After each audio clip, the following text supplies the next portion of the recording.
Okay, so I finally got in the new Xbox Ally X. Now, we originally had the Rog Ally 2023, and I absolutely loved this device when it first released. Came in at £500 with a Z1 Extreme and 16GB of RAM, and it was a really solid handheld. And at £500, although more expensive than the Steam Deck, still made it quite affordable for the extra features and Windows operating system that it offered. Well, now, with the new Xbox branding and a collaboration with Xbox, they brought out this Xbox Ally X at £800, so £300 more than my original Xbox Ally. So today we're going to be putting these head to head to see whether they can justify this extra £300 for this Xbox branded version of the Z2 Extreme Xbox Ally X over that original £500 bargain Z1 Extreme handheld. Now, before we do start putting these head to head, I do want to mention there are a couple of other models that we haven't got here in the studio. Firstly, shortly after the release of the original Ally, Asus did release an Ally X to combat a couple of little niggles with this original console at a much higher price of £749 in the UK, but gave you much longer battery life and more RAM, so a slightly tweaked version of this. Now, I didn't ever bother buying that because I didn't see the value at £750. And I wouldn't recommend buying it now unless you see it very cheap somewhere, because for an extra £50 you can get the new one. Now, also, with the launch of this Xbox Ally X, Asus also released just a standard Xbox Ally. Now, this one is only £500, so about the same price as the launch of this Z1 Ally that was released 2 years ago. Now, despite being the same price and having a Z2 chipset in it, they've used the Z2A, which is the worst Z chipset you can get on this new Z2 range, which comes in at less cores than the Z1 Extreme and less GPU cores, meaning that in my opinion, if you're going to spend £500 on a console, you do not want to be buying that Xbox Ally. Either pick yourself up a second-hand original Ally or get something like the Legion Go S, which at about the same price as the Xbox Ally has the AMD Z2 Go chip, an 8-inch screen, and is a much better option, in my opinion, than that £500 Xbox Ally. Plus, with the Legion Go, you can also get a Z1 Extreme version and a version with SteamOS. So a much better choice than that £500 Xbox Ally itself. So today we are going to be looking at these two, the worthy successor, the Z2 Extreme Xbox Ally X versus the original, the OG Ally. Now, I want to quickly mention that a lot of things haven't actually changed between these two handhelds, which I think is a shame. There's been 2 whole years. So I'm going to talk about firstly some of the things that have stayed the same. And the number one feature that has remained the same is the screen. Now, they're both using the same 7-inch 1080p 500 nit 120Hz with VRR. Now, don't get me wrong, it's not a bad screen. I would have preferred an OLED like the Legion Go 2, but for me the biggest problem with this screen is the size.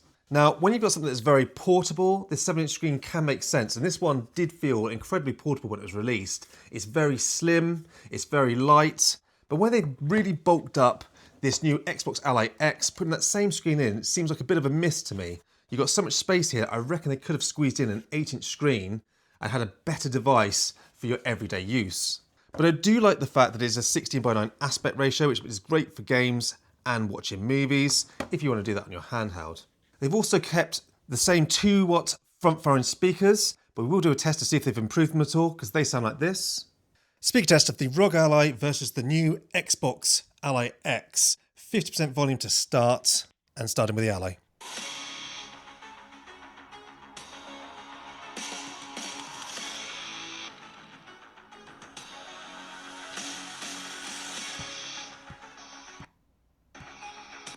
Now the Xbox Ally X.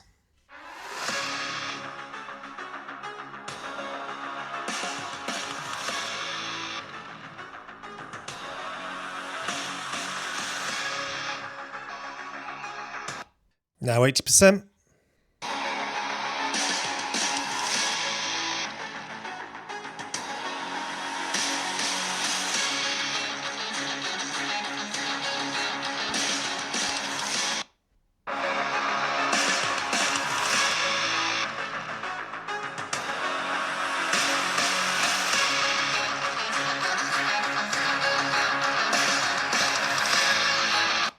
And then 100% volume.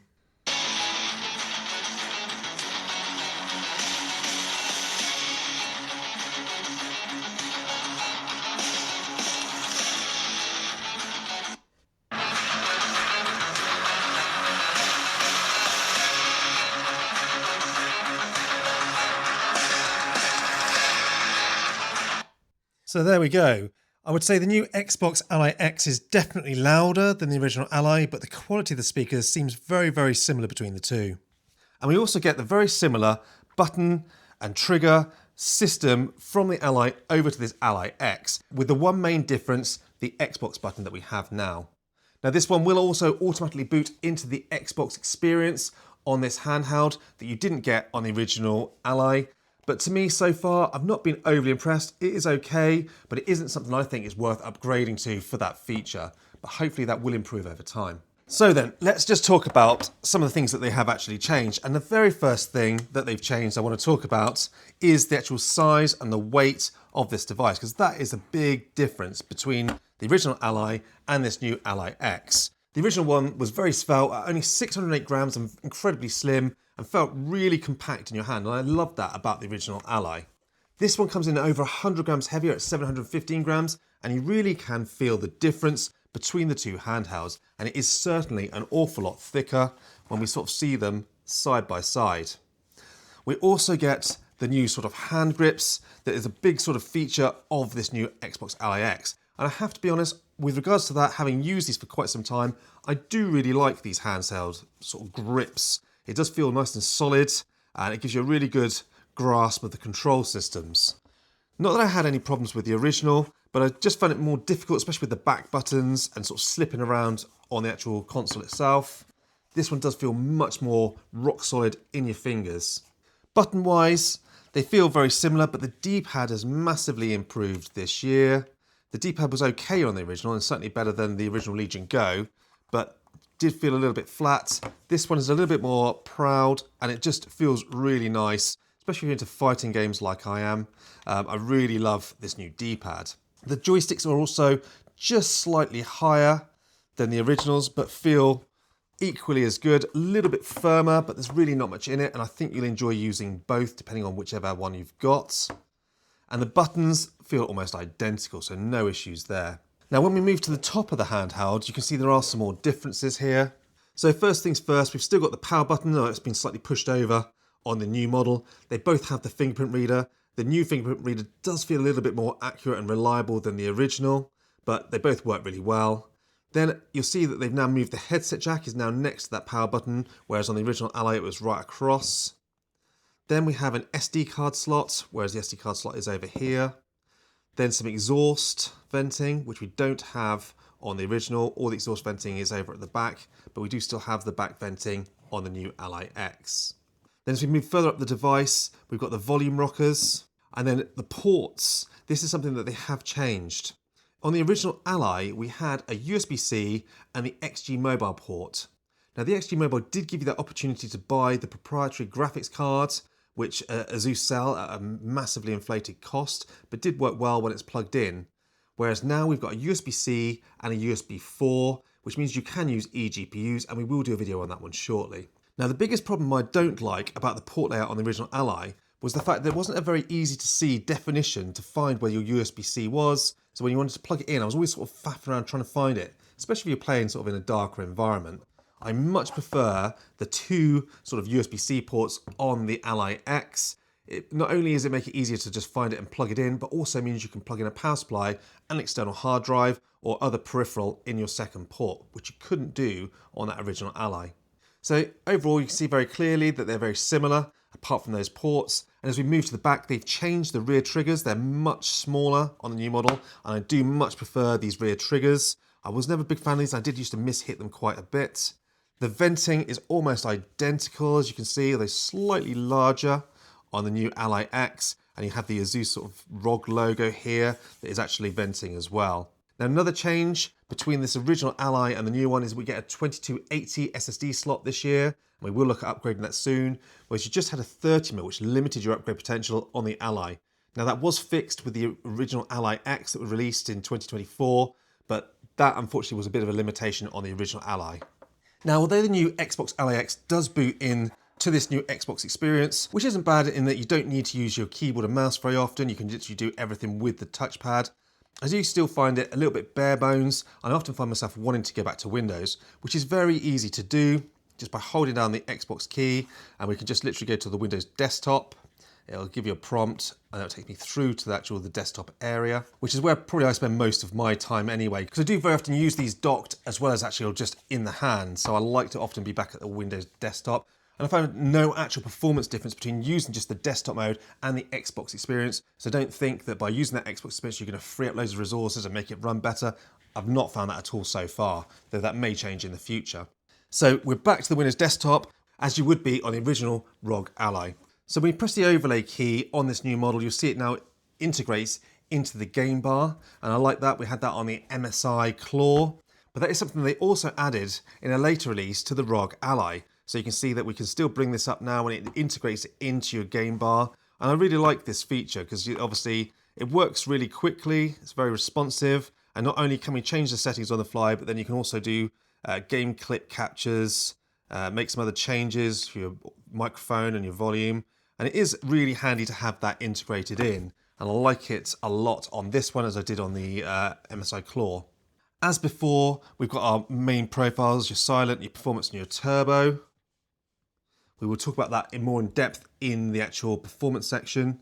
You can adjust your volume from here and your brightness, which is very handy, and you can shut it down, put your screen overlay on so that you can put all your stats at the top of the screen. Loads of different features from within this menu. So that is handy to have on both of these systems. So now we've looked around both these devices, I want to talk about specs. Now the original Ally had the Z1 Extreme, which is an 8-core 16-thread CPU, and it also had the 780M GPU with 12 CU units, and it was a really good, and still is, a very powerful little handheld, especially for sort of 720p or lighter games at 1080p and above. Really is impressive. Now we've got the Z2 Extreme now in this new Xbox Ally X with the 8-core 16 threads and the new 890M with 16 CUs for that graphics card. So it's quite a bump in spec, so you'd think it would be an awful lot better. We also get the MPU version of the Z2 Extreme in this model, which you don't get in the MSI Claw or the Legion Go. So that's a nice feature, but I don't know how much we're really going to be using that MPU on these handhelds. But hopefully in the future there might be something we might be able to take advantage of. With regards to RAM, we only had 16 gigabytes of 6400 mega transfer RAM in the Z1E. This new Z2E gets 24 gigabytes of 8000 mega transfer RAM. So that's a nice bump up in RAM, which will certainly help because it means you can allocate more to the actual onboard GPU, whereas that 16 gigabyte, especially in this day and age, if you're playing something a little bit harder to run, is going to cause you issues. Now that's something that they did improve with the Ally X, but with that Ally X coming in at exactly the same price, or pretty much the same price as the Xbox Ally X, we're not even going to discuss that here. You might as well go straight to this model anyway. We had 512 gigabytes of storage in the Ally, and we've got 1 terabyte of storage in the Ally X. We do have that SD card reader for both, so you can expand it. But the original Ally did have a bug with a lot of units where it has problems with that SD card slot. Hopefully that's been completely ironed out, and my one does work without any issue. With regards to Wi-Fi, they've both got Wi-Fi 6E, which I think is a little bit of a miss for this new handheld. I would have expected Wi-Fi 7. I don't know why we've gone for that older Wi-Fi 6E. Maybe it's stability. But either way, no problems with Wi-Fi connectivity, but it's a shame that we're using a slightly older standard. And with regards to the battery life, we had a 40 watt hour with the original Ally. That's now been bumped up to an 80 watt hour with this Xbox Ally X, like they did with the upgraded Ally X. And that will mean significantly better run times with this handheld over the original. Okay, so with those specs out of the way, let's start taking a look at performance. So before we actually start looking at the performance itself, I want to just quickly talk about the power profiles. So by pressing the button to bring over the overlay, you can quickly switch between 3 profiles. Now on the original Ally, you had a 10 watt, 15 watt and 25 watt, whereas on the Xbox Ally X, you get 13, 17 and 25. But that does increase when you are on mains. Now they also behave very slightly differently as well. Although they are slightly higher in each of the profiles on the Xbox Ally X, I've noticed that the Ally, although they will eventually drop down to the 10, 15 and 25, they will boost higher earlier. So you get a bit more like turbo boost and then dropping down to those values, whereas the Xbox sticks rigidly to its actual values in its profile. And I find that much more useful personally, especially if you're trying to optimize battery life. What I have done is, as well as the 3D benchmarks on each of the profile, I've also created a custom 10 watt on the Xbox Ally X, so we can compare it to the 10 watt on the original Ally so that we can make sure that we can do apples to apples testing as well as profile to profile testing. Now, starting with the CPU, we ran Geekbench 6 on each of the profiles, and there was a significant performance to the Xbox Ally X, particularly in single core on the performance and the turbo mode. The heavily throttled silent was a bit of a shame. The multi-core is a good 10 to 15% higher as well on this new Xbox Ally X, leading to some really good gains for very similar wattages. Then as we move to some 3D testing plugged in, we started with some 3D benchmarks of Time Spy on each of the profiles, which gave us a healthy lead to the Xbox Ally X, as you would expect with this new Zen 2 Extreme chip. Now, the performance difference isn't as significant as I would have hoped for this generational improvement, but it's not bad. And that extra 8GB of RAM with 24GB over that original 16GB really helps because we can allocate more to the integrated GPU. I then booted up Cyberpunk 2077, which is quite a heavy title. And again, we used all three of the profiles in powered mode, and we used 1080p Steam Deck settings, which is quite difficult for these consoles' integrated graphics to run. And again, we got a nice increase in performance on that Z2 Extreme chip, particularly noticeable at that earlier sort of wattage. Shows you how efficient this new chip is, especially at that lower wattage. Now, running at the 10 watt, again, it still gave us a nice boost over the 10 watt at the original Ally. So let's rip these cables out and check some battery performance. Now, I fired up Shadow of the Tomb Raider on both of these consoles at 1080p high settings, give them a bit of a workout. On each of the three profiles, the Xbox Ally X had a clear advantage over the original Ally. It was really quite impressive, especially on that performance actual profile itself. Now, as I mentioned earlier, running on each of these profiles, the Xbox Ally X stuck rigidly to its power budget, whereas the original Ally shoots higher than its intended target and then drops down eventually at the end of the test to its stated 10, 15 and 25 watts. This means it's much more difficult to test the actual battery life on this actual original Ally unless you run particularly long tests, so it drops to its long-term sort of boost clock speeds. But obviously the Xbox Ally X will win any battery test with that 80 watt-hour battery over the original Xbox Ally's 40 watts. So that's double the battery size, which leads to some significant increase in run times. Now, looking at the actual wattages, even though the Xbox Ally X on the lower profiles was very slightly above the draw of the original Ally, that double size in battery leads to significantly longer run times in the games that we were playing. What I did also find is there was very little difference from the 17 watt performance profile to that 25 watt turbo profile, meaning that if you're going to be playing games, I definitely recommend sticking to that performance, which gives you a really good mix of power to efficiency and great battery run times. Now, I want to talk about fan noise because you don't want a really noisy handheld. And I'm pleased to say that on the silent and the performance profile on both of these handhelds themselves, they have got some incredibly quiet fans that you'll hardly even notice them going at all. Now, when you do crank it up to that turbo mode, yes, you'll hear the fans, but this new Xbox Ally X is really fantastic. I think that slightly thicker chassis on this Xbox Ally X has led to a thicker fan, which is a much nicer tone. It's quieter than the original Ally, and it's just a lovely whoosh.